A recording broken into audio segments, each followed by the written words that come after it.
اللہ نے 3 مدارج بیان کیے قرآن مجید میں انسان کے۔ پہلے اللہ نے حکم دیا کہ اے لوگو جنہوں نے گناہ کر کر کے، اللہ کی نافرمانی کر کر کے اپنے اوپر زیادتی کی ہے، ابھی بھی وقت ہے توبہ کر کے اس اللہ کی طرف آ جاؤ۔ قل یا عبادی الذین اسرفوا علی انفسہم، اے نبی ان سے کہہ دیجئے کہ اے میرے بندو جنہوں نے اپنے اوپر زیادتی کر لی۔ ہمارے ہاں زیادتی کہتے ہیں کہ دنیا برباد کر لی، پڑھے نہیں، کوئی جاب نہیں کی، کوئی بزنس نہیں کیا، اس کو ہم کہتے ہیں بندے نے اپنا فیوچر تباہ کر دیا۔ اللہ کی نظر میں زیادتی یہ ہے کہ اللہ نے جن کاموں کا حکم دیا تھا آپ نے وہ کام نہیں کیے، تو اللہ کہتے ہیں اسرفوا علی انفسہم، جنہوں نے اپنے اوپر زیادتی کی ہے اب بھی وقت ہے توبہ کر لو، لا تقنطوا من رحمت اللہ، اللہ کی رحمت سے مایوس مت۔ ابھی مایوسی کا ٹائم شروع نہیں ہوا ہے، بہت جلد ایک ٹائم آنے والا ہے جس میں اللہ تمہیں خود مایوس کر دے گا، خود بتائے گا کہ اب مجھ سے امیدیں مت لگانا۔ ان اللہ یغفر الذنوب جميعا، ابھی توبہ کرو، اللہ سارے گناہ معاف کرنے کے لیے تیار ہے، ابھی توبہ کر لو۔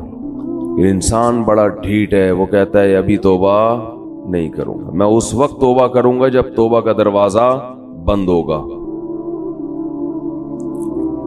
پہلا حکم اللہ نے کیا دیا؟ توبہ کرو۔ آپ مجھے بتاؤ توبہ کس چیز سے ہوتی ہے؟ برائی سے، گناہ سے۔ اللہ ہم سے زیادہ عبادت نہیں مانگتے، اللہ ہم سے گناہوں سے توبہ مانگتے ہیں۔ آج کوئی شخص اگر دین پر آتا ہے تو عبادت کی کثرت کو فوکس کرتا ہے، گناہ چھوڑنے کو فوکس نہیں کرتا۔ اللہ نے پچھلی قوموں میں جتنی قوموں کو ہلاک کیا، تباہ کیا، کوئی ایک قوم بھی ایسی نہیں ہے جس کو اشراق کی نماز چھوڑنے پر عذاب دیا ہو، کوئی ایک قوم بھی ایسی نہیں ہے جس کو تہجد چھوڑنے پر عذاب دیا ہو، کوئی ایک قوم بھی ایسی نہیں ہے جس کو صبح و شام کی تسبیحات چھوڑنے پر عذاب دیا ہو۔ قرآن کہتا ہے فَكُلًّا أَخَذْنَا بِذَنبِهِ، جتنی قوموں کو تباہ کیا ان کے گناہ کی وجہ سے کیا ہے، نافرمانی کی وجہ سے کیا ہے۔ اور وہ نافرمانی کیا تھی؟ تمام قوموں میں ایک ہی چیز تھی کہ انہوں نے پیغمبر کے جو سفیر، اللہ کے جو سفیر تھے، اللہ کا جو پیغام لے کے دنیا میں آئے تھے، ان کی باتوں کو ویلیو نہیں دی، ان کی باتوں کو اہمیت نہیں دی۔ یاد رکھو اللہ کی نظر میں سب سے زیادہ ویلیو اس چیز کی ہے کہ محمد صلی اللہ علیہ وسلم کیا آرڈر دے کے گئے ہیں، کیونکہ یہ آپ کا آرڈر نہیں ہے، یہ کس کا آرڈر ہے؟ اللہ کا آرڈر ہے۔ اور ہماری نظر میں سب سے کم ویلیو کس کی ہے؟ اللہ نے کیا کہا ہے؟ اللہ صرف یہ دیکھتا ہے اپنے بندوں میں کہ یہ مجھے کتنا فالو کر رہے ہیں، اس کے علاوہ اللہ کو ہم سے کوئی غرض نہیں ہے۔ یہ دماغ میں اچھی طرح یہ بات بٹھا لینی چاہیے۔ اللہ یہ بھی نہیں دیکھ رہا کہ تم انسانیت کی خدمت کر رہے ہو کہ نہیں کر رہے، تم زمین میں کیسے رہ رہے ہو۔ اللہ یہ دیکھ رہا ہے کہ میری کتنی مانتے ہو، انسان کی خدمت بھی میرے کہنے پہ کر رہے ہو کہ نہیں کر رہے، بس۔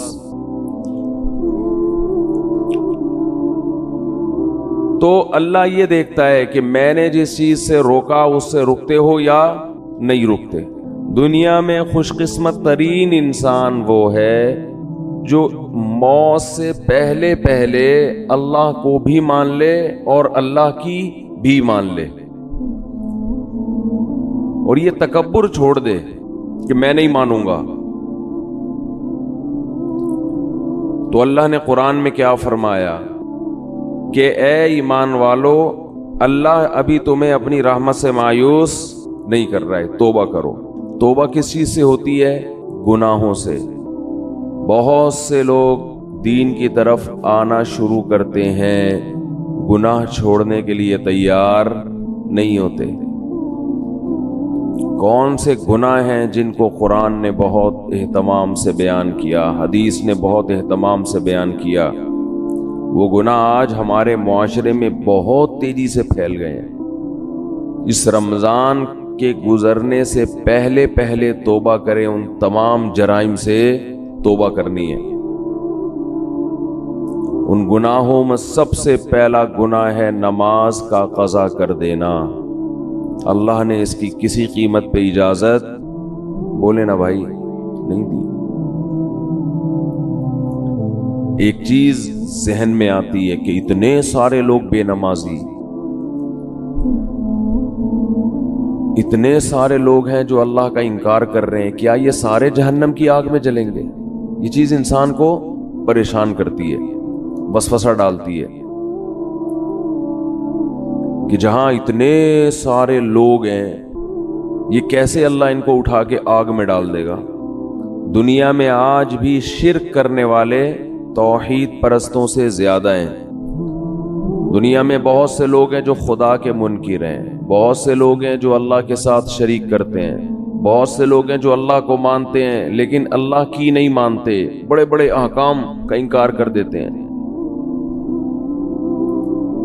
تو شیطان انسان کے دل میں وسوسہ ڈالتا ہے کہ کیا اللہ اتنے سارے لوگوں کو جہنم کی آگ میں ڈال دے گا؟ اس وسوسے کا جواب قرآن بار بار دیتا ہے، بار بار وہ جواب یہ دیتا ہے قرآن کہ لَأَمْلَأَنَّ جَهَنَّمَ مِنَ الْجِنَّةِ وَالنَّاسِ أَجْمَعِينَ۔ اے لوگو ایک بات خوب سمجھ لو، میں جہنم کو انسان اور جنات سے بھر دوں گا۔ اس ٹینشن میں مت رہو، اس فکر میں مت رہو کہ اتنی بڑی جہنم میں اللہ اتنے سارے لوگوں کو کیسے ڈالے گا۔ ذالک علی اللہ یسیر، اللہ فرماتے ہیں مجھ پر یہ کام بہت آسان ہے، میں خدا ہوں، میں انسان نہیں ہوں۔ تم اور طرح سے سوچتے ہو، میں اور طرح سے سوچتا ہوں۔ میں ڈال دوں گا جہنم میں، آگ میں پھینک دوں گا میں۔ یہی چیز انسان کو غافل کرتی ہے کہ وہ بھی نماز نہیں پڑھتا، وہ بھی نماز نہیں پڑھتا، وہ بھی نہیں پڑھتا، تو میں نے نہ پڑھ لیا تو کیا ہو جائے گا؟ کچھ بھی نہیں ہوگا۔ جیسے اللہ اس کو آگ میں ڈالے گا آپ کو بھی ڈال دے گا، کوئی مشکل نہیں ہے اللہ کے لیے۔ یہ جہنم ہے کیا جس سے ہمیں قرآن ڈراتا ہے؟ ذالک الذی، ذالک یخوف اللہ بہ عبادہ۔ جہنم کی آگ وہ چیز ہے کہ اللہ اس کی طرف اشارہ کر کے بتاتے ہیں کہ یہ وہ آگ ہے جس سے اللہ اپنے نیک بندوں کو ڈراتا ہے، ان بندوں کو جو اللہ کی آیات پر ایمان رکھتے ہیں ان کو ڈراتا ہے اللہ۔ عقل مند لوگ اس آگ سے ڈر جاتے ہیں اور احمق اور بیوقوف باتیں بناتے ہیں کہ یہ کیسے ہو سکتا ہے۔ علماء کہتے ہیں کہ جہنم کی آگ اصل میں اللہ کے غضب کا اظہار ہے، اللہ کے غضب کا اظہار ہے۔ اور یہ جو اللہ نے کافر کے لیے ہمیشہ کی جہنم رکھی، اس کی وجہ بھی یہ ہے کہ اللہ کا غضب اس پہ ہمیشہ رہے گا، وہ غضب ٹھنڈا نہیں ہوگا، کیونکہ اس کے ٹھنڈا ہونے کی کوئی وجہ نہیں ہے۔ اللہ انسان کو مہلت دیتا ہے، مہلت دیتا ہے، سدھر جا سدھر جا سدھر جا، وہ نہیں سدھرتا تو پھر اللہ کا غضب بھی لامتناہی شروع ہوتا ہے۔ اولم نعمرکم ما یتذکر فیہ من تذکر، قرآن کہتا ہے ہم قیامت کے دن ان سے کہیں گے کیا ہم نے تمہیں اتنی عمر نہیں دی تھی کہ جس میں نصیحت حاصل کرنے والا نصیحت چاہتا تو نصیحت حاصل کر لیتا؟ اتنا ٹائم تمہیں سوچنے کے لیے نہیں ملا تھا کیا؟ بالغ ہوتا ہے انسان، اس کے بعد بھی سوچنے کا ٹائم ملتا ہے، بہت ساری چیزوں کے لیے سوچنے کا ٹائم ملا آپ کو، بہت ساری چیزوں کے لیے۔ بزنس کیسے کرنا ہے، کاروبار کیسے کرنا ہے، علاج کہاں سے کرانا ہے، باپ کے ساتھ کیسے چلنا ہے، ماں کے ساتھ کیسے چلنا ہے، بیوی کے ساتھ کیسے چلنا ہے، محلے والوں کے ساتھ کیسے چلنا ہے، پولیس والا جب آئے تو اس سے کیسے بات کرنی ہے، یہ چیزیں سیکھتا ہے نا انسان. بہت سی چیزوں کے لیے آپ کو اللہ نے ٹائم دیا سوچنے کے لیے. سوچو بیٹھ کے. اللہ کہتے ہیں میں نے اتنی عمر دی تھی کہ تم میری آیتوں میں غور کرنا چاہتے, اسلام کے بارے میں غور کرنا چاہتے. اتنا ٹائم میں نے تمہیں دیا تھا کہ تم سوچ کے درست نتیجے تک پہنچ جاتے. اتنا ٹائم دیا تھا میں نے تمہیں, تو سوچتا ہی نہیں ہے. جو جس ڈگر پہ چل رہا ہے وہ چلتا, جو گانے سن رہا ہے وہ سنتا رہے گا, جو نماز چھوڑ رہا ہے وہ چھوڑتا رہے گا, جو داڑھی کاٹ رہا ہے وہ کاٹتا رہے گا, جو باپ کو ستا رہا ہے وہ ستاتا رہے گا, جو ماں کو ستا رہا ہے وہ, جس چیز کی لت پڑ گئی اس سے پیچھے ہٹنے کے لیے تیار نہیں ہے, پیچھے نہیں ہٹنے کے لیے تیار. عبادتیں بھی وہ ہو رہی ہیں جو ہمارے کلچر کا حصہ ہیں. جتنا کلچر اجازت دے رہا ہے, جتنا خاندان معاشرہ پروموٹ کر رہا ہے, اس سے زیادہ جو نہیں ہے معاشرے میں وہ چیز ہی نہیں ہے, وہ عبادت ہے ہی نہیں. تو اللہ اپنے عذاب سے اپنے بندوں کو ڈراتا ہے. یخوف بہ عبادہ. قرآن میں اللہ نے جہنم کی آگ کا بہت زیادہ تذکرہ کیا ہے. دیکھو اللہ غفور بھی ہے, رحیم بھی ہے, لیکن ان لوگوں کے لیے جو گناہوں سے توبہ کرتے ہیں. جو توبہ نہیں کرتے, اللہ کا ان کے لیے نہ غفور ہونے کا وعدہ نہ رحیم ہونے کا وعدہ. ان کے لیے تو اللہ اعلان کرتا ہے عزیز ذو انتقام, وہ زبردست غالب اور انتقام لینے والا ہے. اللہ اگر ایسا غفور الرحیم ہوتا جیسا ہم نے سمجھا ہوا ہے تو قوم لوط کو الٹا دے کے پٹخ کے ہلاک تھوڑی کرتا ہو. کیسے تباہ کی اللہ نے قوم لوط کو. اور جب اللہ کسی قوم کے ہلاک کرنے کا ارادہ کرتے ہیں, کسی فرد کے ہلاک کرنے کا ارادہ کرتے ہیں, تو اللہ کہتے ہیں پہلے میں اس کو ڈھیل دیتا ہوں, خوب نعمتیں دیتا ہوں, اور وہ اس خوش فہمی میں مبتلا ہو جاتا ہے کہ میرا خدا مجھ سے راضی ہے, وہ مجھے نہیں پکڑے گا. حضرت لوط علیہ السلام کی قوم کو جب تباہ کیا گیا ہے, اس کا انداز دیکھیں. قرآن کہہ رہے ہم نے خوبصورت نوجوانوں کو لوط علیہ السلام کے پاس بھیجا, فرشتوں کو انسانی شکل میں. قوم میں لڑکوں سے بدفعلی کی عادت تھی. وجاء اہل المدینۃ یستبشرون, سارے شہر والے خوشی میں دوڑتے ہوئے آئے. گناہ ان کے لیے آسان کر دیا گیا, ایسا لگا کہ ان کو کہ ہمارے لیے گناہ کرنا آسان ہے. لوط علیہ السلام ان سے کہہ رہے ہیں ہؤلاء ضیفی, یہ میرے مہمان ہیں, میری عزت کا خیال کرو.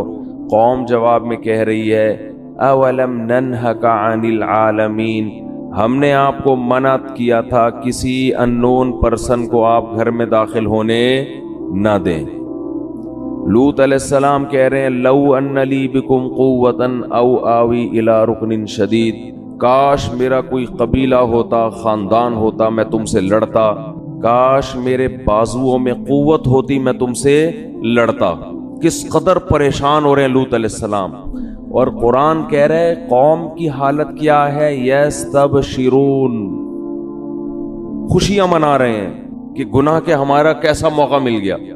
آج بھی بے حیائی بہت تیزی کے ساتھ پھیل رہی ہے, اور انسان اس پہ خوش ہے کہ گناہ کرنا میرے لیے مشکل کے بجائے آسان ہو رہا ہے. غریب آدمی کی بھی دسترس میں گناہ کرنا, یہ خوش قسمتی کی بات نہیں ہے میرے بھائی, یہ بہت بڑے اللہ کے عذاب کی بات ہے کہ اللہ گناہ کو ہمارے لیے آسان کر رہا ہے. تو قرآن کہتا ہے کہ جب لوط علیہ السلام بہت زیادہ پریشان ہوئے تو ان فرشتوں نے لوط علیہ السلام سے کہا یا لوط انا رسول ربک, ہم انسان نہیں ہیں, ہم اللہ کی طرف سے بھیجے ہوئے فرشتے ہیں. لن یصلوا الیک, آپ کی طرف نہیں آئیں گے, آپ اپنی قوم کو لے کے راتوں رات نکل جائیں. پھر اللہ کیا فرماتے ہیں فجعلنا عالیہا سافلہا, ہم نے اس بستی کے اوپر کے حصے کو پلٹ کے نیچے کر دیا. یہ بھی اللہ ہے جس کو ہم کہتے ہیں غفور بھی ہے, رحیم بھی ہے, بندوں پر مہربان بھی ہے, لیکن اس اللہ نے بستیوں کو بھی الٹا ہے. وہی اللہ جس کو ہم رحمان اور رحیم کہتے ہیں صبح و شام، جس کو ہم غفور الرحیم کہتے ہیں، جس کو ہم اپنے بندوں پہ بڑا مہربان کہتے ہیں، اسی اللہ نے فرعون کو جب ایک پانی میں غوطہ دیا ہے اور فرعون نے جواب میں کہا آمنت انہ لا الہ الا الذی آمنت بہ بنو اسرائیل، میں اس اللہ پہ ایمان لایا جس پر بنی اسرائیل ایمان لائی، تو اللہ کو اس پہ ترس نہیں آیا؟ وہی اللہ جس کو ہم کہتے ہیں غفور ہے، اپنے بندوں پر مہربان ہے، بہت رحمان ہے، بہت بندوں پر شفیق ہے، ماں سے 70 گنا زیادہ محبت کرنے والا، اس اللہ کو اپنی مخلوق فرعون پر اس موقع پہ ترس بولو بھائی نہیں آیا؟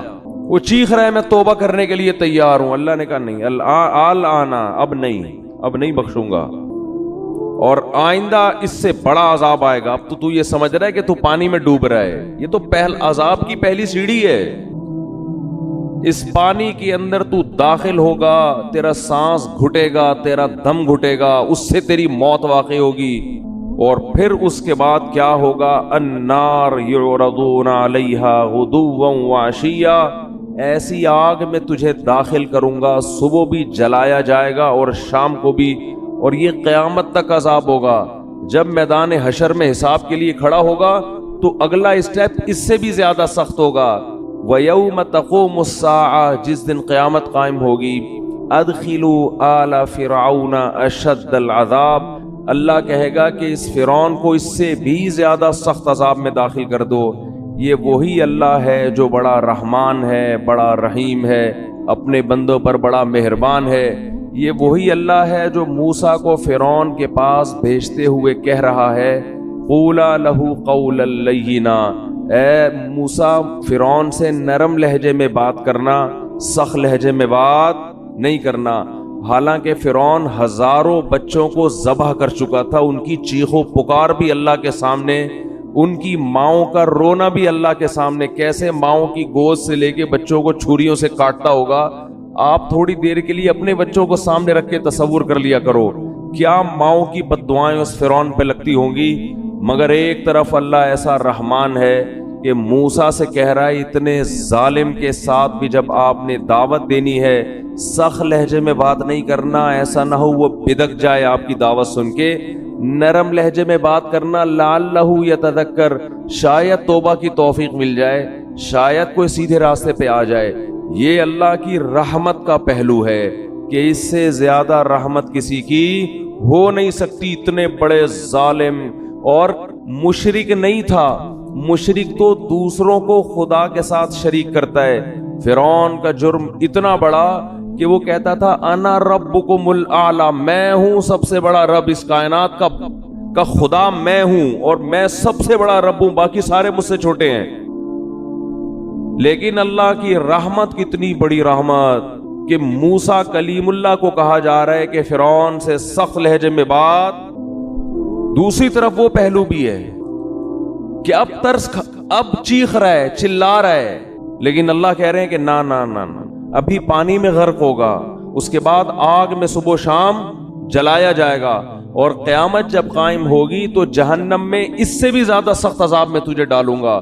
اور پھر قرآن کہہ رہا ہے وَإِذْ يَتَحَاجُّونَ فِي النَّارِ، ہم تمہیں مستقبل کی بات بتاتے ہیں، ایک وقت ہوگا یہ فرعون اپنے لاہو لشکر کے ساتھ جہنم کی آگ میں یہ چیخ رہے ہوں گے اور کہہ رہے ہوں گے فَيَقُولُ الضُّعَفَاءُ لِلَّذِينَ اسْتَكْبَرُوا، ان کے جو کمزور لوگ تھے، جو اپنے حکمرانوں کی مان کے چلا کرتے تھے اللہ کی نافرمانی میں، وہ کہہ رہے ہوں گے اِنَّا كُنَّا لَكُمْ تَبَعًا، فرعون اور اس کے درباریوں سے کہیں گے دنیا میں ہم تمہیں فالو کیا کرتے تھے، ہم تمہاری اتباع کیا کرتے تھے، انا کننا لکم تبعا، ہمارا کوئی کام دنیا میں اٹکا کرتا تھا تو تمہارے پاس فائل جمع کرایا کرتے تھے کہ ہمارا یہ اٹکا ہوا کام کرا دو۔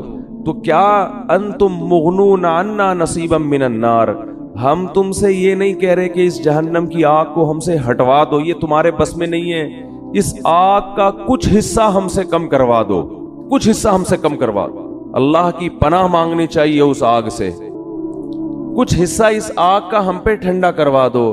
وہ جواب میں کہیں گے انا کل فیہا، ہم اگر اس آگ سے باہر ہوتے تو شاید تمہاری فریاد سن کے کم کرواتے.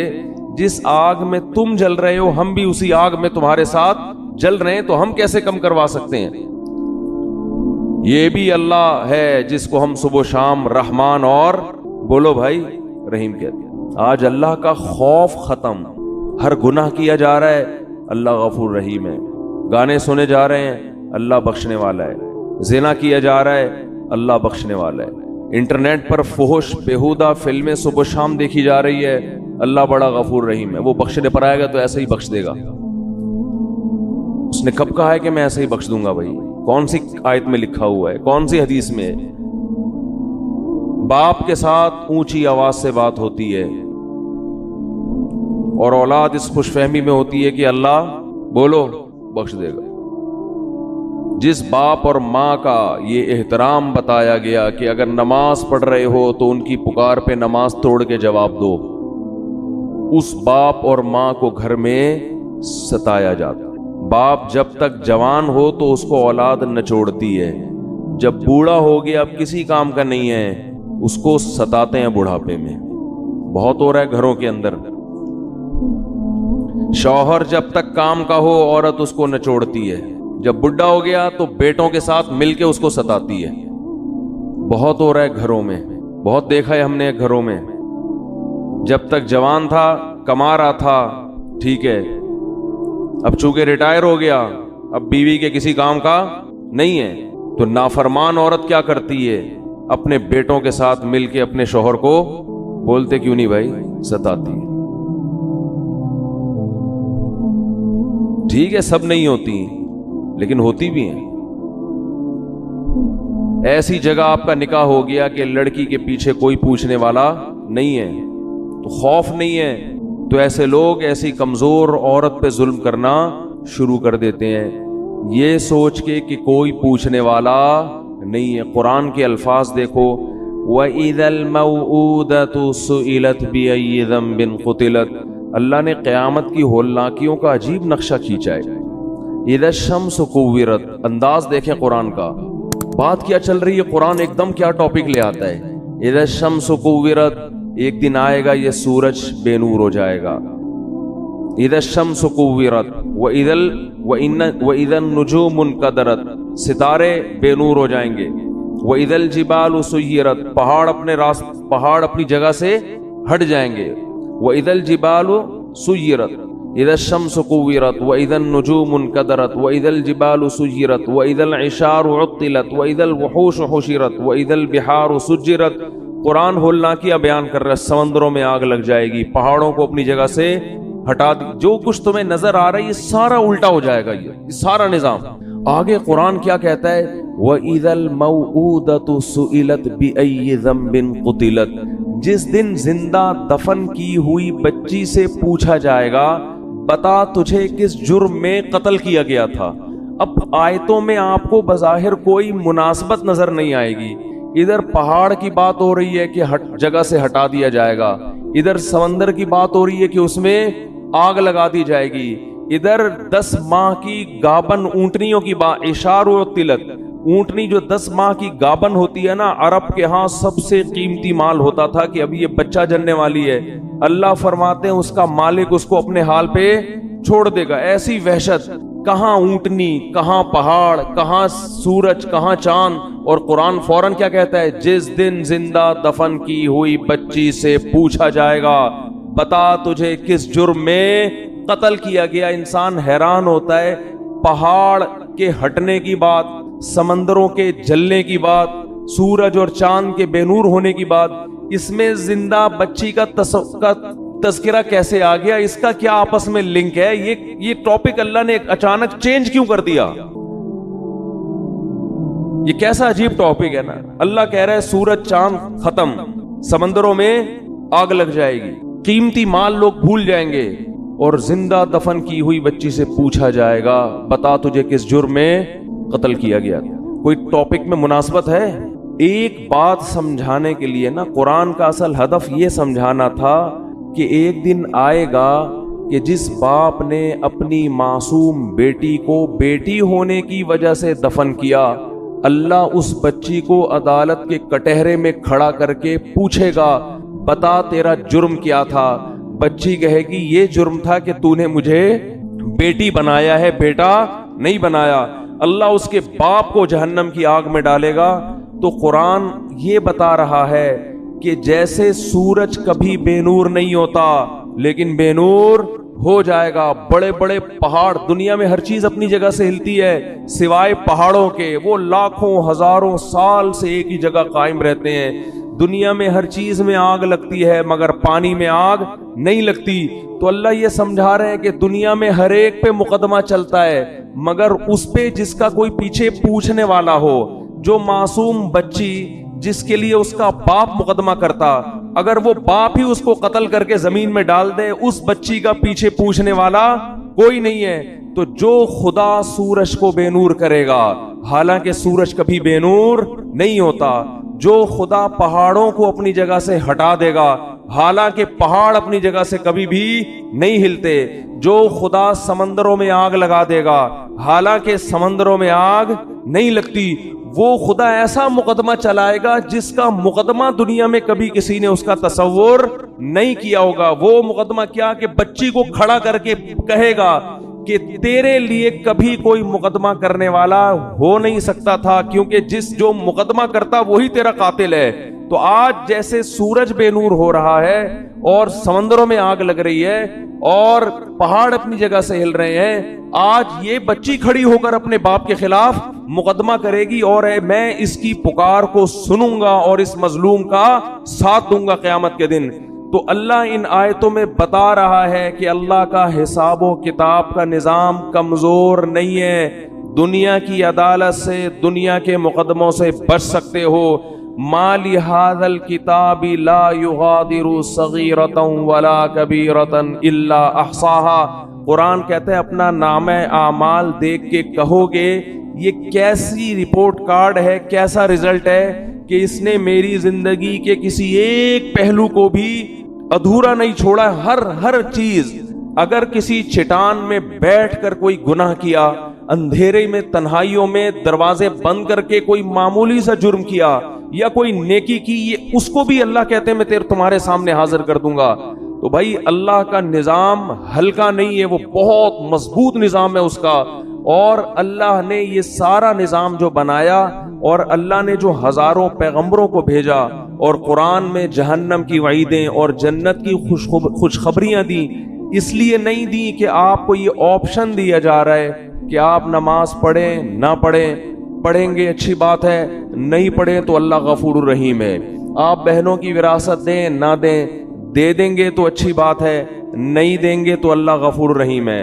آپ اپنے باپ اور اپنی ماں سے آواز آہستہ کر کے بات کریں یا نہ کریں، آپ کی مرضی ہے، کریں گے تو ثواب ملے گا، نہیں کریں گے تو اللہ غفور الرحیم ہے، لیلۃ القدر میں بخش دے گا وہ آپ کو۔ آپ کی مرضی کہ آپ یتیم کا مال جو آپ کا چھوٹا بھائی ہے، وراثت جس کی پوری بنتی ہے، آپ بڑے ہونے کا ناجائز فائدہ اٹھا کے اس چھوٹے کی وراثت کھا جاتے ہو، آپ کی مرضی ہے۔ نہیں کھاؤ گے تو ثواب ملے گا، کھا جاؤ گے تو لیلۃ القدر میں سب کی بخشش ہو جائے گی، شب برات میں ہو جائے گی بخشش، عید کے دن بخشش ہو جائے گی، رمضان میں بخشش ہو جائے گی، آپ اگر جمعے کے دن مر گئے تو آپ کی بخشش ہو جائے گی، آپ اگر لیلۃ القدر میں مر گئے تو آپ کی بخشش ہو جائے گی۔ اگر اس طرح سے میرے بھائی بخششوں کا نظام ہوتا تو قرآن اتنی وعیدیں نہ سناتا۔ وَإِذَا الْمَوْءُودَةُ سُئِلَتْ بِأَيِّ ذَنبٍ قُتِلَتْ، یہ نہ بتاتا کہ جس دن زندہ دفن کی ہوئی بچی کو زندہ کر کے اللہ پوچھے گا بتا تجھے کس جرم میں قتل کیا گیا۔ پھر قرآن یہ نہ کہتا کہ جو یتیم کا مال کھاتے ہیں وہ اپنے پیٹ میں جہنم کے انگارے ڈال رہے ہیں۔ پھر قرآن یہ نہ کہتا لا یحل لکم ان ترثوا النساء کرہا، اے ایمان والو تمہارے لیے عورت کی وراثت کھانا حلال نہیں ہے۔ پھر قرآن یہ نہ کہتا ان الذین یکسبون الاثم سیجزون بما کانوا یقترفون، گناہ کرو لیکن یہ دماغ میں رکھ کے عن قریب اس کا بدلہ تمہیں ملنے والا ہے، اس کی سزا تمہیں ملنے والی ہے، تمہارے خلاف کیس چلے گا، اس کی سزا ملے گی۔ ان الذین یکسبون الاثم سیجزون، عن قریب، زیادہ ٹائم نہیں ہے، بہت جلدی اس کی سزا تمہیں ملنے والی ہے۔ آج اللہ کے غفور الرحیم ہونے کا جتنا غلط مطلب لیا اور بتایا جا رہا ہے، شاید یہ چیز اللہ کے غضب کو جتنی دعوت دے اتنا کوئی اور جرم اللہ کے غضب کو دعوت نہیں دے گا. اتنا غلط مطلب.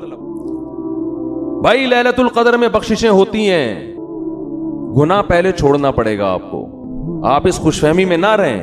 رمضان میں بخششیں ہوتی ہیں، لیکن ہمارے نبی نے فرمایا بہت سے روزے داروں کو رمضان میں بھوک کے سوا کچھ بھی حاصل، بولو نا بھائی، نہیں ہوتا.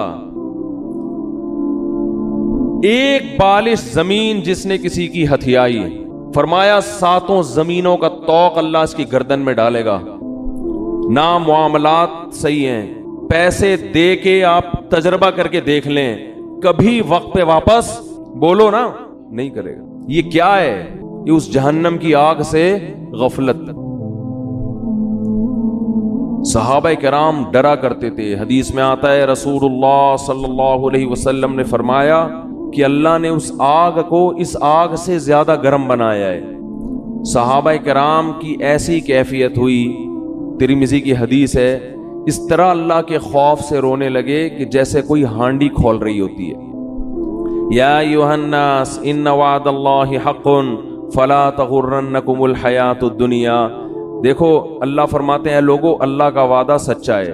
اللہ نے وعدے کیے نا، مار کے ختم نہیں کروں گا، ایک دن اپنے سامنے کھڑا کر کے حساب و کتاب لوں گا. اللہ بار بار یاد دلاتا ہے، اے لوگو اللہ کا وعدہ سچا ہے. تو اللہ تجھے یہ بتانے کی کیا ضرورت ہے کہ میرے وعدے سچے ہیں؟ جب تو نے کہہ دیا تو اللہ کو معاذ اللہ جھوٹ تو نہیں بولتا. اللہ فرماتے ہیں تمہیں کچھ چیزیں ایسی ہیں جو اس اللہ کے وعدے کے بارے میں دھوکے میں ڈالیں گی، اور تمہیں وہ یہ دکھائیں گی کہ اللہ کا وعدہ سچا نہیں ہے. اللہ نے معاذ اللہ سیاسی وعدے کیے ہیں، یہ سچا وعدہ نہیں ہے. وہ کون سی چیز دھوکے میں ڈالے گی؟ فلا تغرنکم الحیات الدنیا. فرمائے اس دنیا کی ترقی، دنیا کی ظاہری چمک دھمک. تمہارے یہاں سے لوگ ہوں گے جو باتیں کریں گے، گورا چاند پہ پہنچنے کی باتیں کر رہا ہے اور مسلمان جنت اور جہنم کے چکر میں الجھے ہوئے ہیں. وہ لیبارٹریوں میں کیا کیا بنا رہے ہیں، مسلمان جنت جہنم سے باہر نہیں نکلتے. وہ یہ کر رہے ہیں، مسلمان جنت اور جہنم میں پڑے ہوئے ہیں. اللہ فرماتی دنیا کی جو زندگی ہے، جس نے کافر کو دھوکے میں دیا، یہی زندگی کس کو دھوکہ دے گی؟ یہی تمہیں دھوکہ دے گی. اس زندگی میں جب تم ترقی کی جتنی قسمیں دیکھو، چاند پہ پہنچنے کی، مریخ پہ پہنچنے کی، خلائی سیاروں سے چھلانگیں لگانے کی، اس دنیا میں ایک چیز غور کر لینا، اس کے آگے موت ہے جو اس ساری ترقی کو چند سیکنڈ اور منٹوں میں خاک میں ملا کے رکھ دے گی. یہ ایسی ترقی ہے جو ورلڈ ٹریڈ سینٹر جیسی عمارت کو چند گھنٹوں میں زمین بوس کر دیتی ہے. اس لیے اس میں ترقی کرنا، مگر اس ترقی کو اصل مت سمجھنا اور اس دنیا سے دل مت لگا کے اللہ سے غافل نہ ہو جانا. تو یہ بہت بڑا فالٹ ہے اس دنیا کے اندر، اور یہ فالٹ سمجھ میں اس وقت نہیں آتا، اس وقت تک جب تک خود اپنے اوپر بھگتتا نہیں ہے انسان. جس پر جب تک موت آتی نہیں ہے نا، اس وقت تک اس کی سمجھ میں موت، جو موت کو اپنی آنکھوں سے نہیں دیکھتا نا، اس وقت تک اس کی سمجھ میں موت آتی نہیں ہے، اس وقت تک نہیں آتی. وہ اٹکا رہے گا، اس کا دل پلاٹوں میں، گاڑیوں میں، بنگلوں میں، دولت میں اٹکا رہے گا. حتیٰ کہ کینسر کا مریض ہوگا نا، ڈاکٹر کہہ دیں گے 6 مہینے رہ گئے ہیں، مگر دل دنیا سے اس کا بھی نہیں نکلے گا، وہ پھر اسی میں لگا رہے گا. ایسے پیشنٹ ہم نے دیکھے ہیں، ڈاکٹر نے کہہ دیا 6 مہینے رہ گئے، 7 مہینے رہ گئے، 8 مہینے رہ گئے، لیکن ان کا خیال یہ کہ ابھی ہم اتنے آرام سے نکلنے والے نہیں ہیں یہاں سے. ان کی پہ بھی غفلت. بھائی تم تو توبہ کر لو. قرآن کے الفاظ دیکھیں، قرآن کہتا ہے وَلَوْ رُدُّوا لَعَادُوا لِمَا نُهُوا عَنْهُ. کتنے لوگ ایسے ہوں گے کہ جب جہنم کی آگ کو اپنی آنکھوں سے دیکھیں گے تو اللہ سے کہیں گے ایک دفعہ دنیا میں بھیج دے. اللہ کہتے ہیں کہ یہ ایسے بدبخت لوگ ہیں کہ اگر اللہ نے ان کو دنیا میں بھیجا تو یہ جو جرم کر رہے تھے نا، وہی دوبارہ کرنا شروع کر دیں گے. اسی امید پہ کریں گے کہ شاید کل میں توبہ کر لوں، شاید کل میں توبہ کر لوں. راتوں کو اپنی دعاؤں میں اللہ سے جہنم کی آگ سے پناہ مانگنے کا معمول بنائیں. یہ چیز آج ہماری زندگیوں سے نکل گئی ہے. والذین آمنوا مشفقون منہا. فرمایا کافر مانگتا ہے کہ کہاں ہے وہ جہنم، کہاں ہے وہ آخرت، دکھاؤ مجھے. فرمایا اور مومن اس سے خوف کرتا ہے، اس سے ڈرتا ہے، مطالبہ نہیں کرتا۔ تو اللہ نے قرآن میں کیا کہا؟ لَأَمْلَأَنَّ جَهَنَّمَ، میں بھر دوں گا انسانوں سے اور جنات سے جہنم کو۔ اللہ کے لیے یہ إِنَّ ذَلِكَ عَلَى اللَّهِ يَسِيرٌ۔ پھر قرآن یہ بھی کہتا ہے کہ اللہ پر یہ کام مشکل نہیں ہے۔ یہ کیوں کہا اللہ نے کہ اللہ پہ یہ کام مشکل نہیں ہے؟ ظاہر ہے جس نے آسمانوں اور زمینوں کو بنایا، ساری کائنات کو بنایا، اس کے لیے کیا مشکل ہے کسی کو یہاں سے اٹھا کے وہاں پھینک دے؟ لیکن اللہ یہ لفظ اس لیے بیان کرتا ہے کہ تمہیں ایسا لگتا ہے کہ اللہ ایسا نہیں کر سکتا، اتنے سارے انسانوں کو کیسے ڈالے گا؟ کیا اس کا دل نہیں ہے؟ کیا اس کو رحم نہیں آئے گا؟ اس لیے اللہ نے فرمایا کہ نہیں آئے گا رحم۔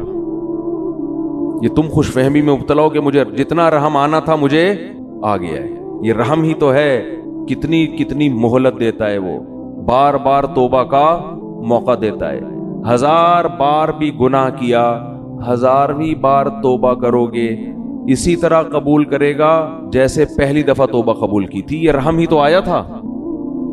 اب تم یہ چاہ رہے ہو کہ وہ اتنا رحیم بن جائے کہ آپ جو مرضی کرتے رہو وہ بخشتا رہے تمہیں، اس خوش فہمی میں مبتلا ہونے کی ضرورت؟ بولو بھائی نہیں، ایسا نہیں۔ ام نجعل المتقین کالفجار، انداز دیکھیں قرآن کا۔ قرآن کہہ رہے کیا تم یہ سمجھتے ہو کہ نیک اور برے لوگوں کا انجام سیم کر دوں گا؟ دیکھو یا تو آخرت میں جنت ہے یا جہنم، تیسری کوئی جگہ نہیں ہے انجام کے اعتبار سے، تیسری کوئی جگہ نہیں، یا تو ادھر یا بولے نا بھائی تیسری کوئی جگہ نہیں ہے۔ تو اللہ فرماتا ہے اگر میں نے سبھی کو بخشنا ہے تو اس کا مطلب جو بیچارے گناہوں سے بچ رہے ہیں وہ بے وقوف ہے، پھر نا یہی مطلب ہوا نا۔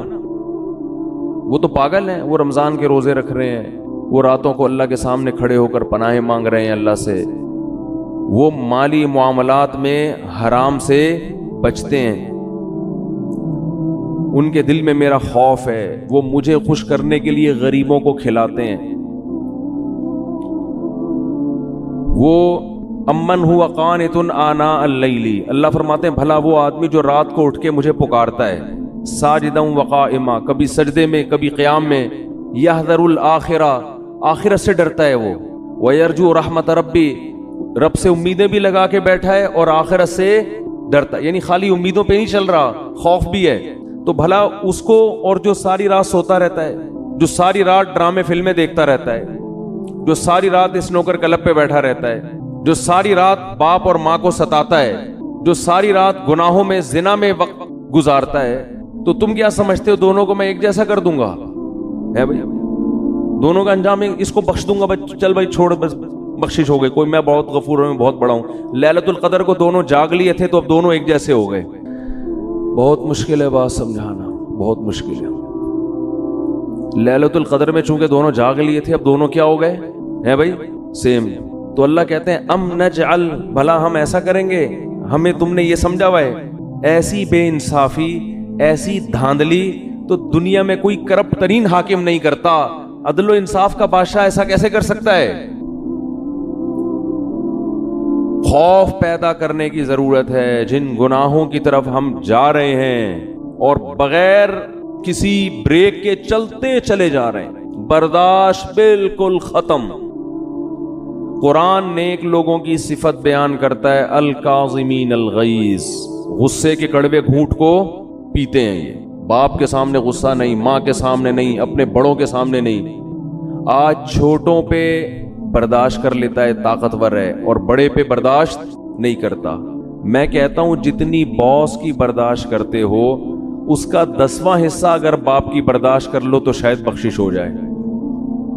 وہ باس تمہارا کچھ نہیں لگتا، وہ صرف پیسے دیتا ہے تمہیں، پیسوں کے لیے رکھا ہوا ہے۔ جس دن تم نے دیکھو سعودی عرب سے 20 سال لوگ جاب کر رہے ہوتے ہیں، جاب لیس ہو کے یہاں نظر آتے ہیں۔ میں پوچھتا ہوں یار آپ تو 20 سال سے ایک سیٹ کے پاس ملازمت کر رہے تھے، کیا ہوا؟ کہتے ہیں یار وہ مجھے گردوں کا کوئی مسئلہ کھڑا ہو گیا تھا، فوراً کمپنی نے نکال دیا۔ کہتا ہوں یار 20 سال آپ نے جس کمپنی سے وفا کی ہے، گردوں کے تھوڑے سے مسئلے پہ اس کمپنی نے آپ کو نکال دیا۔ تو آپ کو ٹینشن نہیں. کہہ رہے ٹینشن کس بات کی بھائی, وہ مجھے ملازمت کے لیے رکھا تھا, اب میں ہارڈ ورکنگ کر نہیں سکتا تو انہوں نے نکال دیا. بالکل صحیح کیا. باس نے مجھے کہا کہ ریزائن دے دیں آپ, میں نے دے دیا ریزائن. جنہوں نے اپنے مفاد کے لیے رکھا ہوا ہے, جہاں آپ کو کوئی بیماری ہوئی فوراً آنکھیں انہوں نے پھیر لی, ان کے ساتھ تو ایسی وفا ہے یار. 20 سال میں کبھی باس سے ایک دفعہ بھی پھڈے کی نوبت, بولو نا, 20 سال میں ایک دفعہ بھی باس سے پھڈے کی نوبت نہیں آئی.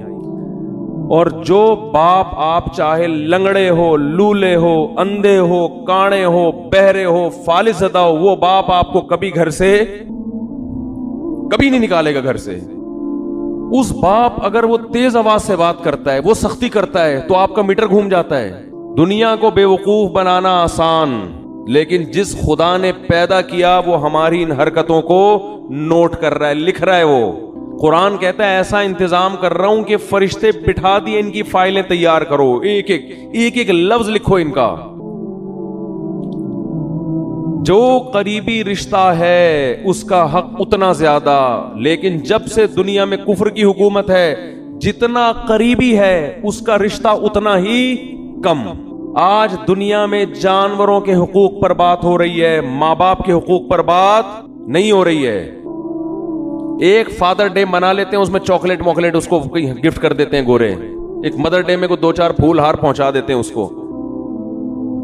یہ فادر ڈے اور مدر ڈے منانا چھوڑ دیں, یہ ماں باپ کے ساتھ بدترین مذاق ہے, یہ خوب سمجھ لیں. بالکل اس کا بائیکاٹ کریں. یہ جو فادر ڈے اور مدر ڈے, یہ ان لوگوں کا کام ہے جن کا باپ اور ماں سے سال میں ایک پورے سال رشتہ ہوتا ہی نہیں ہے, وہ کبھی کبھار تھوڑا بہت یاد کر لیتے ہیں.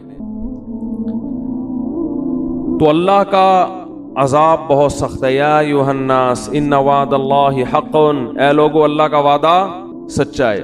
فلا تغرنکم الحیات الدنیا, اللہ فرماتے ہیں کہ یہ دنیا کی زندگی تمہیں دھوکے میں نہ ڈال دے.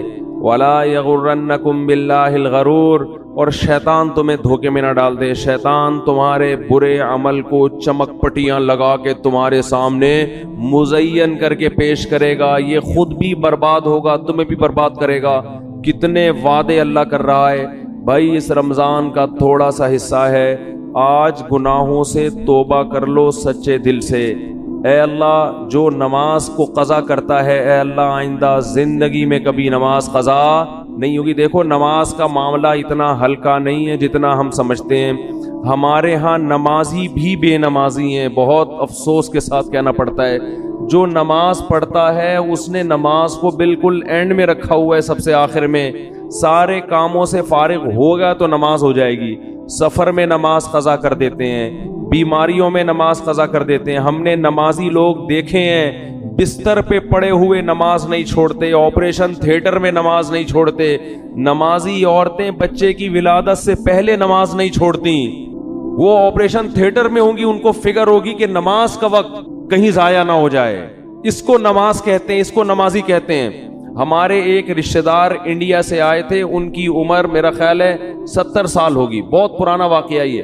ان کے بارے میں ہم نے سنا تھا کہ جب سے بالغ ہوئے ہیں اس وقت سے اب تک ان کی کوئی نماز قضا نہیں ہوئی. 55-60 سال میں کوئی نماز قضا نہیں ہوئی جب سے بالغ ہوئے ہیں. میں حیران تھا, ایسے لوگ بھی دنیا میں ہیں. ہم چھوٹے تھے, یہ بات ہے تقریباً 84-85 کی. انہیں کلفٹن گھمانے کے لیے اور ادھر ادھر کراچی کی مختلف جگہیں دکھانے کے لیے لے گئے, تو مجھے اندازہ ہوا واقعی اس بندے کی نماز کبھی قضا نہیں ہوئی ہوگی. بات بات میں بھائی نماز کا ٹائم تو نہیں ہے, بھائی کوئی مسجد ہے قریب میں, بھائی ایسا تو نہیں کہ نماز قضا ہو جائے گی. سارا ہم تفریح میں لگے ہوئے ہیں اور ان کے دماغ میں سارا دن کیا چل رہا ہے, بھائی ایسا نہ ہو ٹائم ہو جائے پانی نہ ملے کہیں. ہم ان کو تسلی دیتے حضرت ایسا نہیں ہے, آپ بے فکر رہیں. اس وقت مجھے اندازہ ہوا کہ واقعی ان کے بارے میں جو ہے کہ زندگی میں نماز کبھی قضا نہیں ہوئی, تو واقعی ایسے شخص کے بارے میں یہ کہنا ممکن ہے کہ اس کی نماز کبھی قضا نہیں ہوئی.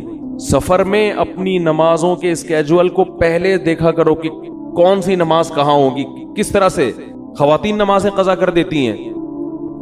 اللہ نے نماز پڑھنے کا حکم نہیں دیا, حافظو حفاظت کرو, حفاظت بہت سخت, یہ اللہ کا دین ہے بھائی, اس میں لچک نہیں ہے. غسل فرض ہو گیا اگر سردیوں میں آپ کو غسل کر کے نہانا پڑے گا, نماز پڑھنی پڑے گی. سفر میں غسل فرض ہو گیا, وہاں نماز پڑھنی پڑے گی آپ کو.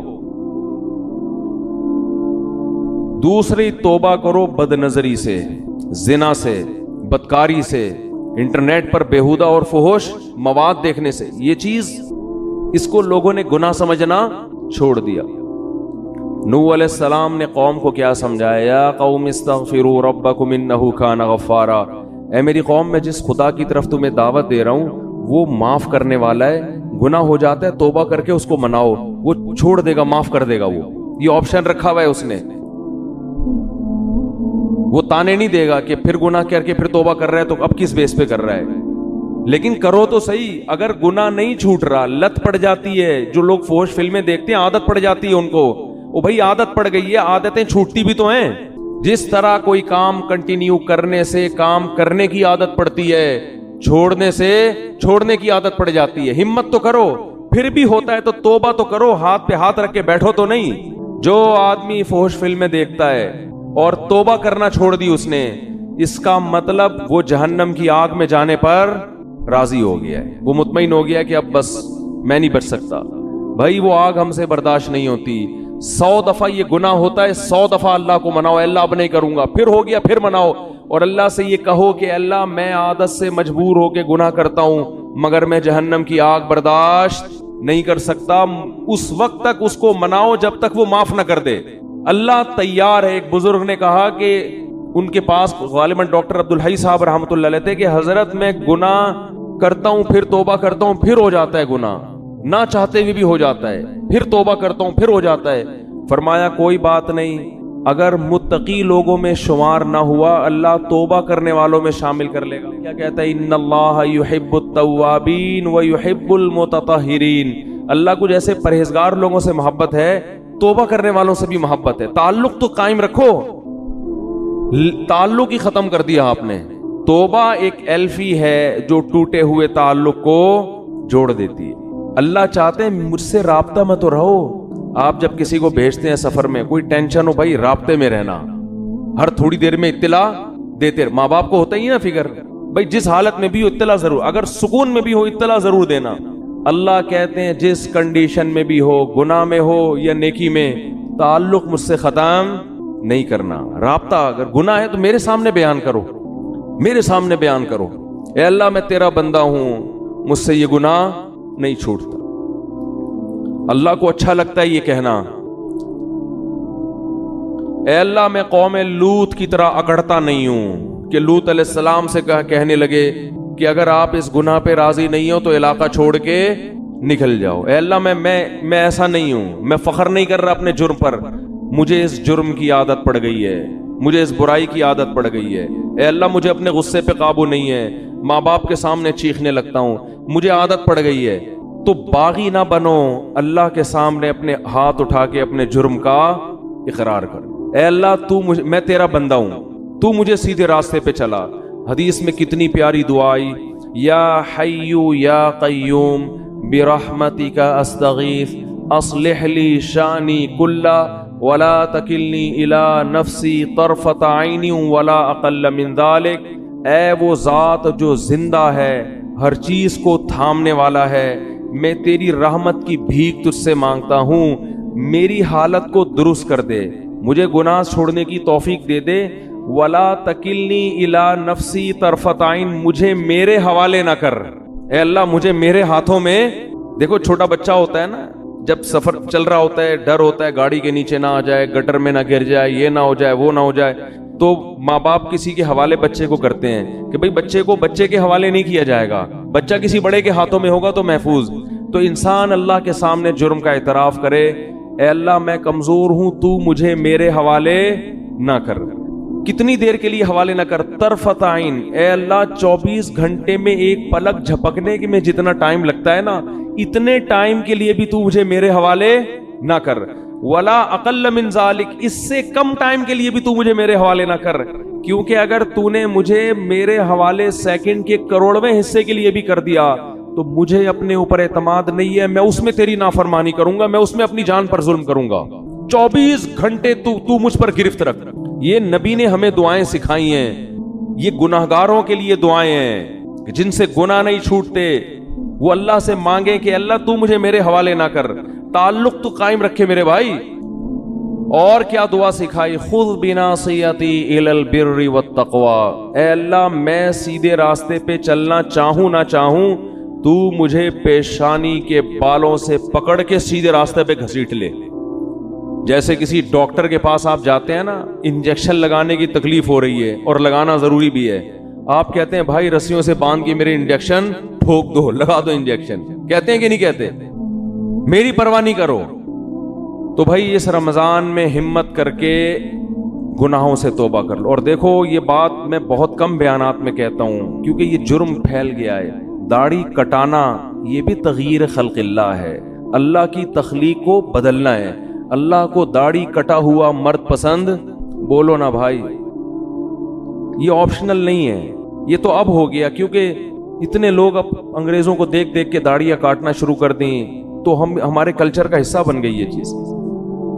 نبی نے حکم دیا ہے اعفوا اللحا وقصوا الشوارب، فرمایا داڑھی کو بڑھاؤ۔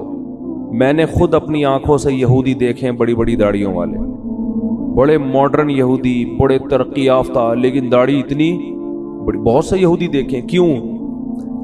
اتنی تحریف کی ہے یہ تورات اور انجیل میں، اس کے باوجود آج بھی تورات سے وہ داڑھی والی آیتیں نہیں نکال سکتے۔ آج بھی تورات میں لکھا ہے کہ اللہ نے موسیٰ کو کوہ طور پہ بلا کے کہا کہ اپنی قوم سے کہہ دیں کہ داڑیاں مت کاٹیں، کہہ دیں اپنی قوم سے۔ کتنی تحریف کی نا اپنے مذہب میں انہوں نے، لیکن وہ بھی غامدی کی طرح، غامدی جیسے نہیں بن سکے کہ داڑھی نکال دیں اسلام سے اور کہیں وہ تو کلچر کا حصہ تھی۔ اللہ کوہ طور پہ حضرت موسیٰ کو بلا کے کلچر کی وجہ سے کہے گا کہ داڑیاں رکھواؤ ان کو۔ اور کتنا بڑا اللہ کا حکم ہے، اللہ ایسا ہی نہیں کہہ رہا، کوہ طور پہ موسیٰ کو بلا رہا ہے، کلیم اللہ کو۔ سارے پیغمبروں نے داڑیاں رکھی ہیں، سارے صحابہ نے داڑیاں رکھی ہیں، تو غامدی صاحب نے آ کے داڑھی کا انکار کر دیا۔ فیصلہ کر لو، ایک طرف صحابہ ہیں، ایک طرف پیغمبر ہیں، ایک طرف تورات ہے، ایک طرف قرآن ہے۔ قرآن صراحتاً داڑھی کا ذکر نہیں کرتا، لیکن وہ یہ کہتا ہے کہ شیطان نے کہا تھا کہ میں لوگوں کی فطرت تبدیل کروں گا۔ اللہ نے عورت کو چہرے پہ بال نہیں، عورت کو سر پہ بال دیے ہیں۔ کتنے بڑے بال عورتوں کے ہوتے ہیں، اس کے لیے بال موڑنا جائز ہے عورت کے لیے؟ بولو نا بھائی۔ اب انگریزوں میں اگر فیشن آ جائے، خواتین گنجی گھومنا شروع کر دیں، تو کیا اس کی ہم پرمیشن دے دیں گے عورت سر پہ بلیڈ پھیر لے؟ جیسے اس کی اجازت نہیں ہے، ایسے ہی مرد کو چہرے پہ بلیڈ لگانے کی اجازت۔ بولتے کیوں نہیں بھائی؟ تو رکھ لو بھائی ہمت، بڑھاپے کا انتظار کر رہے ہو؟ توبہ تو جوانی میں ہوتی ہے، کچھ بھی نہیں ہوگا اس سے۔ تھوڑا بہت لوگ ملا ملا کریں گے، بھائی یہ کہنے والے بھی مر جائیں گے، آپ بھی مر جاؤ گے، اور داڑھی رکھنے سے کوئی ملا نہیں بن جاتا۔ کتنے فوج کے بڑے بڑے آفیسرز ہیں جن کی بڑی بڑی داڑھی ہیں، کیا وہ ملا ہیں؟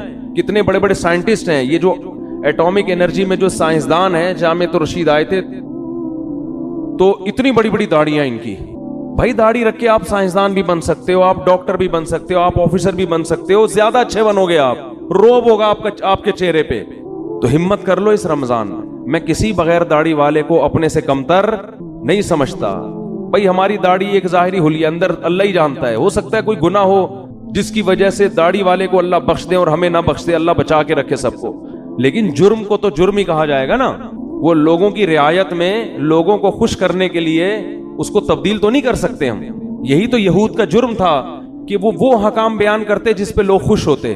جو برائی معاشرے میں پھیل جاتی، یہود کے علماء اس پہ ڈسکس نہیں کرتے کہ پبلک ناراض ہو جائے گی۔ تو اللہ کا حکم ہے، ہمت کر لو۔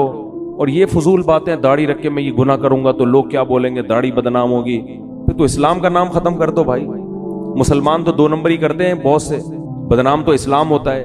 اب اس کا حل یہ نہیں ہے کہ اسلام چھوڑ دو، اس کا حل یہ ہے کہ 2 نمبر ہی چھوڑ دے آدمی۔ وہ ایک آدمی نے بوڑھی ماں کی فضیلت سنی کہ بوڑھی ماں کو اگر ذرا سا بھی تکلیف پہنچائی تو اتنا بڑا عذاب اور یہ اور وہ، اس نے جا کے اماں کو ہی قتل کر دیا۔ اس نے کہا بھائی یہ تو فل ٹینشن ہے، عذاب کا ذریعہ ہے یہ۔ تو داڑھی انسان کو سینما گھر کی لائن میں لگنے سے روکتی ہے، داڑھی انسان کو برے کاموں سے روکتی ہے۔ تو آپ نے کیا کہا کہ جو چیز روکنے والی تھی اسی کو اڑا دیا، آپ اسی کو اڑا دی۔ ہمارے کتنے دوست ہیں کہتے ہیں ہم نے جب داڑھی رکھی تو سینما گھر کی لائن سے واپس ہوئے، شرم آ رہی تھی، ایک ہمارے دوست نے داڑھی رکھی, مجھے اپنا واقعہ سنا, کہہ رہے مجھے فلمیں دیکھنی ہے اور سینما گھروں میں جا کے دیکھتے تھے.